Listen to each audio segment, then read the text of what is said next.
is on cybersecurity, and right now it's pretty important. It's pretty important. Can anybody hear me? 'Cause, you know I talk pretty low, so I got my big boy voice. Let me know if you need any other thing. Good. Can't hear you. What'd you say? She saying something.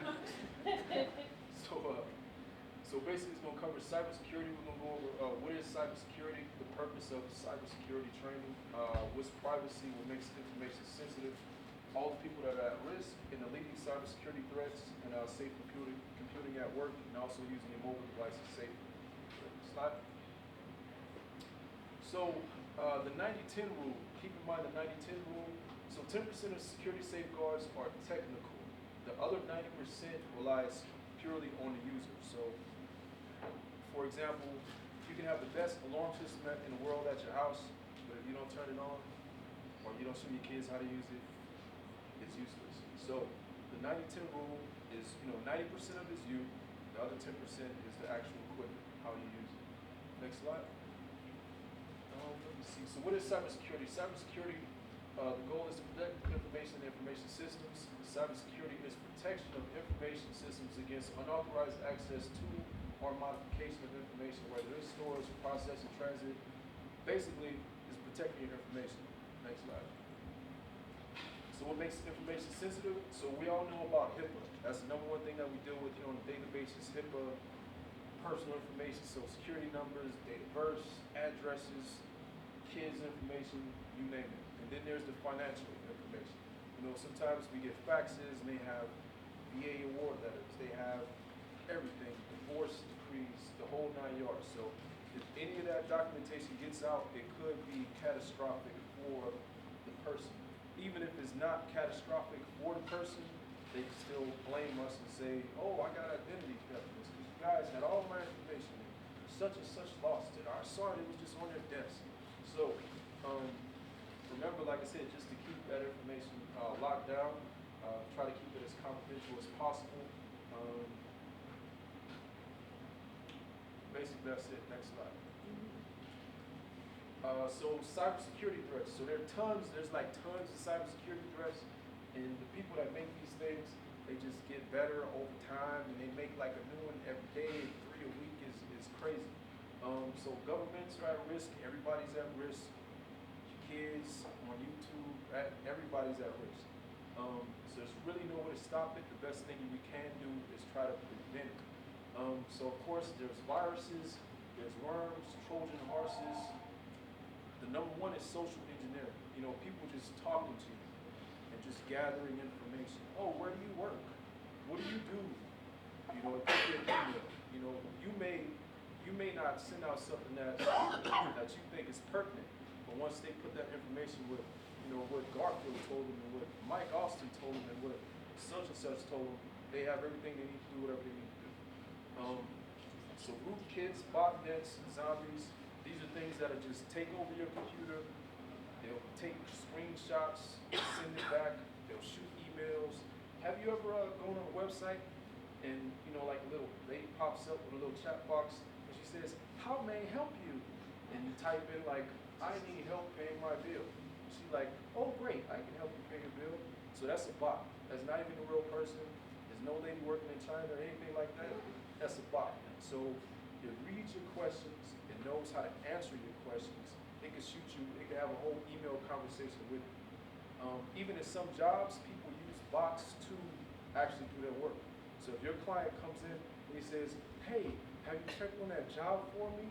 If you had a bot, they call them work bots, your bot can actually respond. No, Jimmy, I haven't checked on a job for you. I'm still working on it, such and such. So these things are real smart. How do we get that? I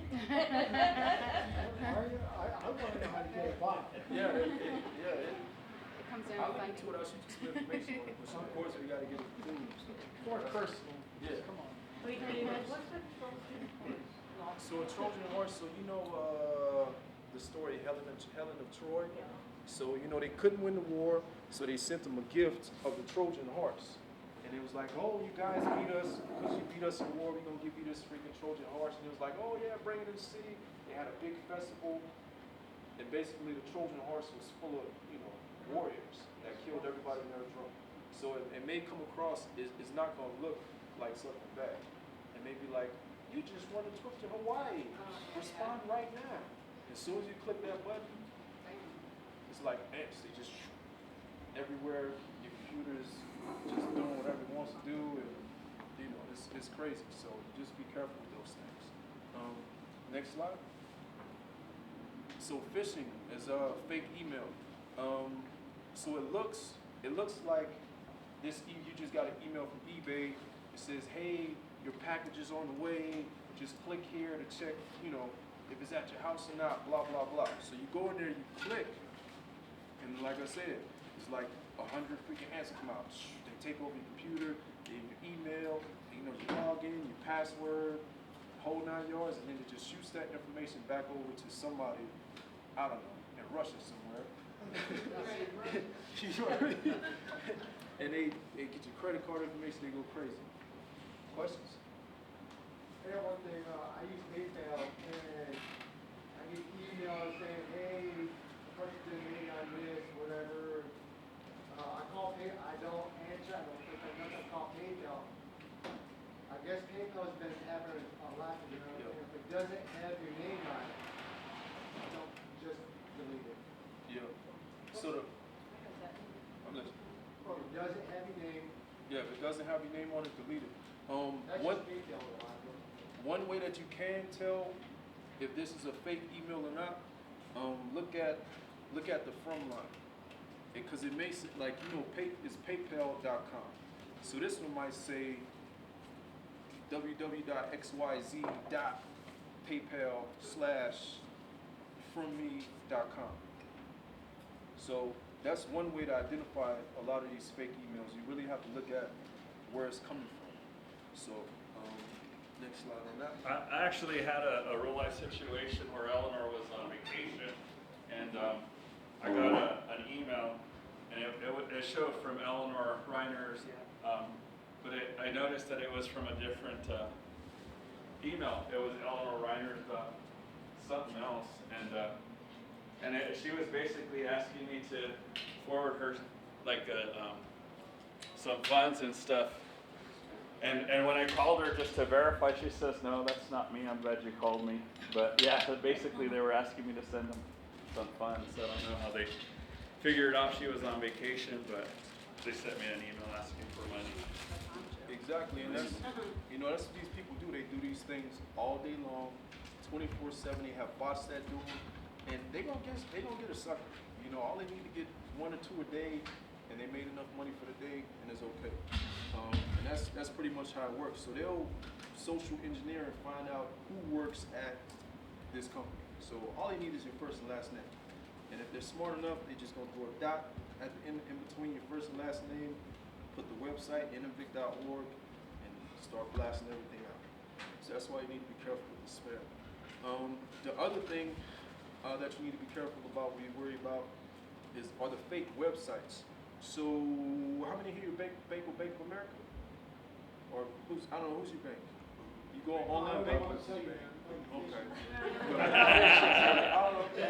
So ABC Bank. ABC Bank, right? So ABC Bank. So you go on abcbank.com trying to check your transactions, but it's real easy. All you do is just a slip of the finger, you know. Instead of ABC Bank, what's the machine? I think it's ABD Bank. You type in ABD Bank. Now there's people that'll purchase domains that are just like one finger slip away from ABC Bank. So it's ABD Bank. You make a mistake, you type in ABD Bank, it comes up looking just like the real deal website. And they make the website look exactly like the one. So you like, okay, I'm just putting my information in. Bang, you put your login, password, boom, you're done. You got your login, password, they go into the real bank, transfer some funds, do whatever they want to do. Even with my son, so with my son, I opened my son a bank account, Bank of America. They attached me to it. It was cool. I could kind of look and see what he's spending money on. I'm like, oh, he met some girl because he just spent some money at the mall at Forever 21. Like, what's going on? I got to talk to him about this one. You know what I mean? So then I get another thing on my phone, and it says something like the bank account was overdrafted like $2 million, like real deal, like $2 million. I'm like, is this correct? And before before I knew it, the account was shut down, and I got all these calls about fraud and all this other stuff. So even with your kids, like, just remember to be careful. So they said there was a bunch of fraud going on with Bank of America, and this is one of the issues. Well, like, I get some calls sometimes that you want a trip and they want your account. Yeah. Paid for it. It's the Exactly. same thing, right? Yeah, it's the same thing. Yeah, you'll get calls and people say, hey, this is Jim from blah, blah, blah. I just need to verify some information. And they're like, so what's your date of birth? I need to make sure I'm talking to the right person. So obviously they say they know you, but they want you to tell them your social and your date of birth and your address, and they'll get you like that too. They had that big scam going on with the IRS. They were doing the call center at the IRS, we can sell your gas right now. Yeah. And this amount, they're all automated, they're going off. I think one of the things I've seen, though, they prey on certain populations as well. Yeah, they prey on, especially some of your clients. Yeah. I don't know how much this is hip, but yeah, even some of the residents have just mentioned things to me in conversation, and it just is scam. Like, you know, just to be honest with you. So. They'll even say that, like, you want a scholarship or something, like I've gotten phone calls like that. Like, you could qualify for the scholarship and you get this grant and blah, blah, blah, because I'm in school. Yeah. So somehow they get your information knowing that Yeah. you're in school or if you're not in school as well, so, but I'm like, but then what I did is I looked it up on the website and then I called them and then on their actual website, it actually says that they've been getting, that other people have been calling saying that, it's them and it's not, so when I called them back. To give you an example, I think before I took this job, I finally put my resume on workforce, Mexican workforce training. Once I did that, it was spam galore. Like, I really wasn't even gonna come to this interview, so I was like, I don't know, it's spam. This is some sort of scam. They were like sending me text messages like, hey, we found your resume, and they have a link like, hey, just fill this information out. And I did it. I was dumb. First time I went to fill out an application, and it was like, oh yeah, you did it wrong. You got to fill this out too. And then I go fill it out again. And yeah, it was retarded. So even with the New Mexico workforce, I know you send your clients there, so even tell them to be worried about that, because they will text them all the time saying, hey, come in for an interview. Next slide. So top reasons for the threats are identity theft, monetary theft, fraud, and just plain old practice. They just want to get better at their craft, find new ways to get you. Next. So recognizing, breaking, and compromise. Some of the main things that have happened, pop-ups of just suddenly appear on your computer.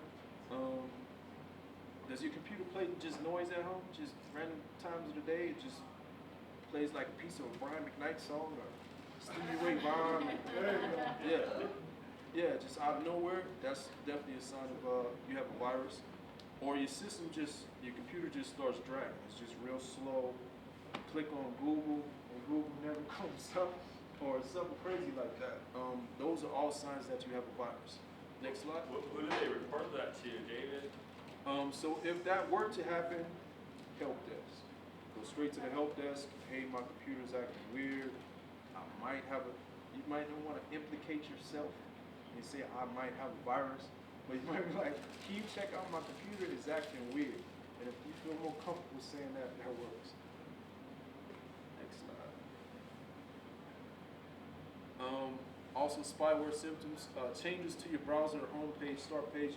Like when you click on your computer or you click on the internet, it automatically goes here. All of a sudden, if it starts going, I don't know, to bonzo.com, you got a virus.